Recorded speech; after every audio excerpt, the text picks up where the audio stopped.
What's up, guys? Bourbon and Bass. Here we go. We're back.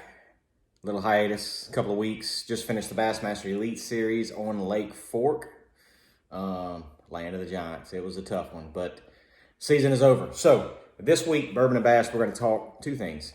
Lot 40, Canadian Rye. If you guys watch this, you know I'm a rye fan. We're going to talk about why it's different than American whiskey, what they do differently, why it tastes differently. This might actually intrigue you. And then the 2020 Bassmaster Elite Series. Is this the year of the live scope? Is it fair? Sure it is, if you have one. So, here we go. Whiskey section. Bourbon. I say bourbon, but this is whiskey. This is lot 40 right here. This is lot 40 Canadian Rye.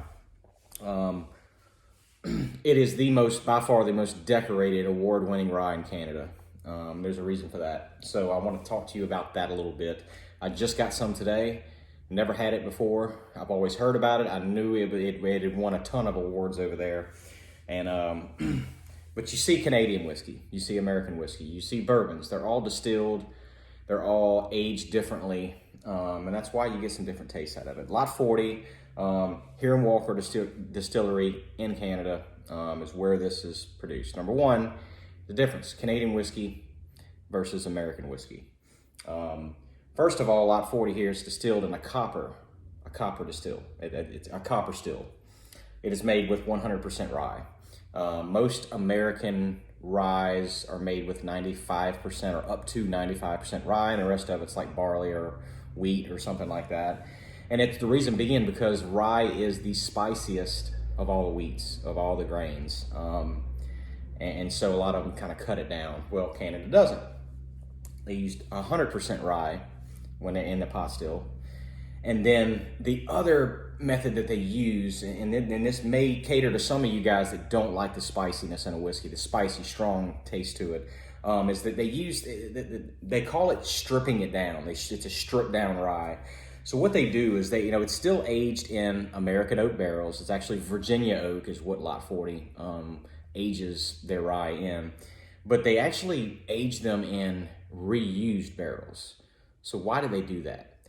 Because, if you get a brand new American oak barrel, that's where a lot of your spices and really full, bold flavors come from in a bourbon or a whiskey in America. So what they do is they age them in a reused barrel, which kind of strips it down. You don't get a lot of that spice and those really, really deep, rich flavors and bite to it.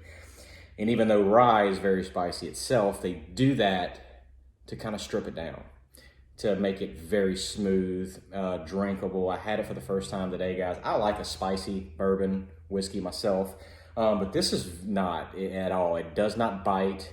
It does not burn going down, and that's what they call it, stripping it down. So it has the same taste characteristics of a rye, but it doesn't have that heavy bite that, I guess, if you've tried a rye before or you're big into American, whiskeys or bourbons, this does not have that. It's much more mellow. And if you're looking for something that, does not have that big bite to it, but you like the taste of whiskeys or bourbons, this is actually pretty good, guys. It's very, very mellow, very smooth, no bite to it.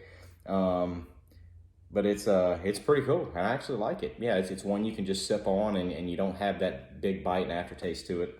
So lot 40 Canadian whiskey, that's why it's a little bit different. Also, Canadian whiskeys are done with white, or actually they're distilled with white corn instead of yellow corn, so it takes away a lot of the flavors that comes with the corn. And then the copper pot still is supposed to give it like more of floral hints to it. I don't get that, but absolutely, if you're used to drinking American whiskeys and you go get this and you taste it and you're like, it's just there's not a whole lot of flavor in it. It's very smooth, no bite to it, but it's good.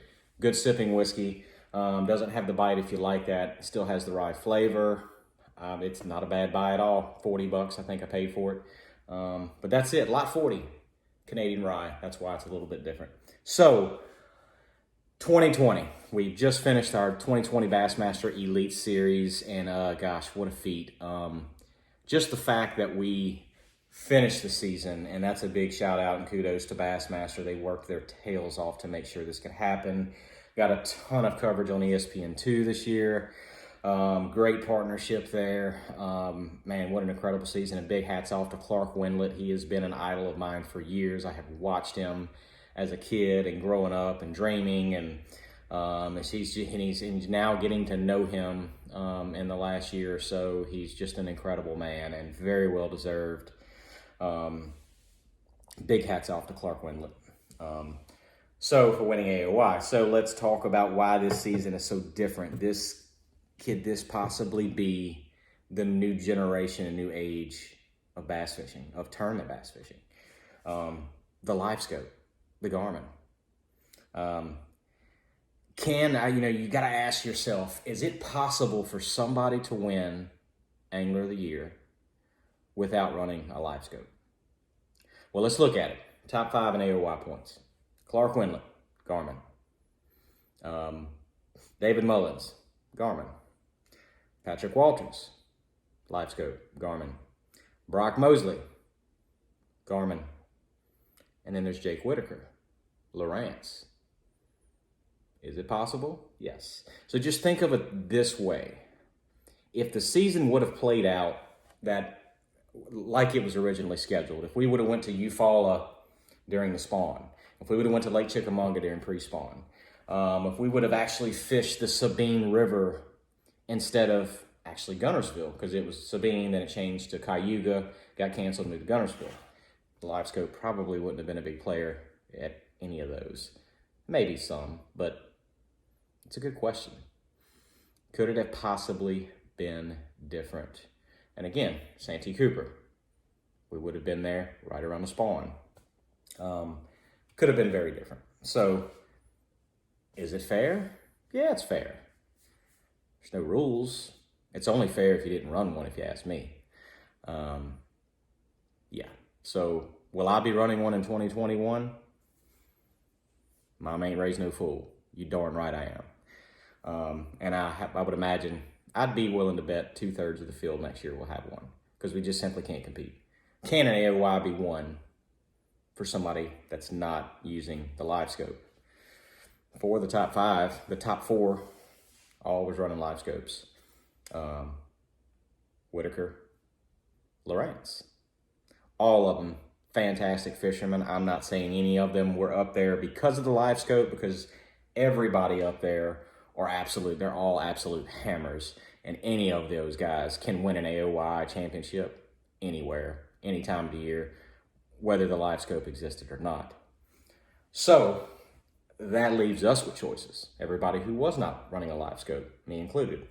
You got to do everything you can to compete, because I can tell you, my goal at the beginning of the season, I want to compete for an AOY championship, make the classic. I didn't do either one of them this year. That's on me. I didn't have a live scope. I'm not blaming it on that.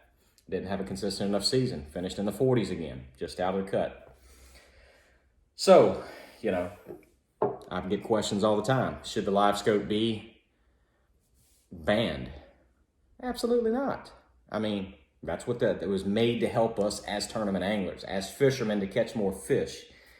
That's what the industry's about, catching more fish. That's why people are trying to come out. I mean, it is an absolute rat race to see who can build the better mousetrap. Garmin got there, and they got there very fast, and now you have the other guys trying to catch up. So, is it possible to win an AOY without running a live scope next year? Could it have been won without a live scope this year if the schedule would have played out the way it was scheduled? That's something to think about too. That's a question. I'll let you decide that. Everybody's got their own opinion, but I'm going to have one next year. I can promise you that. You got to do what you got to do to compete. Now, with that being said, that's not taking anything away from anybody who was running it this year, because pretty much everybody in the Elite Series this year, any of them could win it. They're all incredible anglers, especially the ones in the top 10 right now, the top 5 that I just named. Any of those guys can win an AOY championship, with or without it. They're that good. You still got to be able to catch them. I mean, seeing them's one thing, catching them's another. And then those guys have really got that thing dialed in. You guys saw You guys saw Patrick Walters, what he was doing with that thing. That was just incredible, incredible. Hats off to him and everybody. Brandon Polinick at Lake Champlain, which was dominated by a lot of guys running live scope, but he was not. He was using the 360, but Polinick is so keyed in, and he's so keyed in on that 360 that he can actually see the fish on the 360, which is incredibly hard to do. But most of the guys in the top 10 were looking at him. So, can it be one without a live scope? I think it can. I think there could have been a good possibility of it not being one with it if the season would have played out the way that it should have and the schedule would have stayed where it was. We'll see. Interesting. You're a tournament angler. You know, unless one of these other companies come out with a product that can compete with it, which they all say they are. Little hesitant to see how good, or how similar or how much better it can be than what it is right now. It's kind of scary the way it's going, the technology and electronics, but let you decide that. I'm not saying anything that you guys aren't already thinking. I'm not saying it's wrong. It's wrong if you don't have one. This dude's gonna have one next year. Guys, thank y'all for watching. We're gonna do another one next week. I'll come up with, actually I have some pretty good ideas for Bourbon Bass next week. But Lot 40 Canadian Rye whiskey, it's really good. Very smooth, very little spice to it, not a whole lot of boldness, flavor, good sipping rye. 2020 Elite Series, year of the live scope. Prove me wrong. Guys, thank y'all for watching. We will be back next week, the rest of the year. I'm gonna do one every week, and we'll talk about it some more. Cheers. See you guys next week. Bourbon and Bass.